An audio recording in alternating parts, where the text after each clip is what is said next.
I'm going to show you how to install StealthLock. First, make sure you have all the necessary parts and tools. Your StealthLock kit should contain a transmitter pad, a receiver latch with a strike plate and installation tool, a packet of screws, and an instruction manual. The tools required are a small power drill, a 3/32" drill bit, a number 2 Phillips screwdriver bit, and a pencil. You'll also need 4 AAA batteries for the lock itself. To begin installation, first install the 4 AAA batteries in the receiver latch battery pack.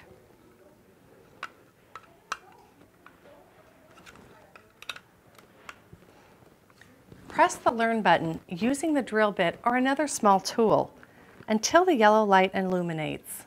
This may take a second or two, but will assure that the StealthLock is in the unlocked state. Next, choose a mounting location in your cabinet where the receiver latch will not interfere with any hardware, handles, or shelves. Hold the receiver latch on the side of the cabinet so that the alignment legs on the red installation tool sit squarely on the cabinet end panel. If your case does not have overlay doors, you may need to use the installation template, which can be found on our website, StealthLock.com. Using the pencil, mark the 2 oval holes in the receiver latch so they can be seen in the cabinet panel.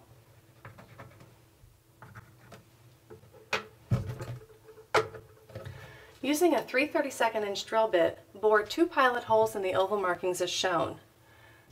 Keep the pilot holes at the front of the oval marks to provide the most adjustment flexibility. Be careful not to drill through the cabinet side. Now mount the receiver latch in place using 2 of the screws in the pilot holes. You're now ready to set the strike plate in position. Remove the release paper from the back side of the strike plate and close the door firmly.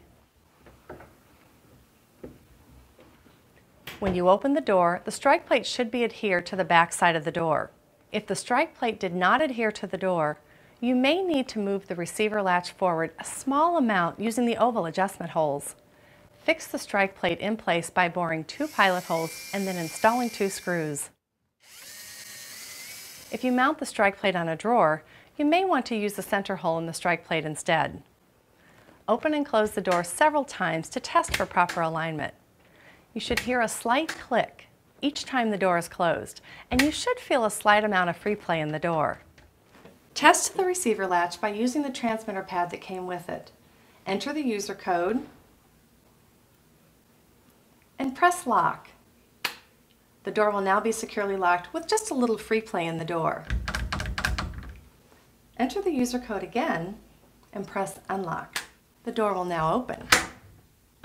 Once you're sure the receiver latch has been adjusted correctly, you can bore 2 more pilot holes in the front mounting holes and install the remaining screws.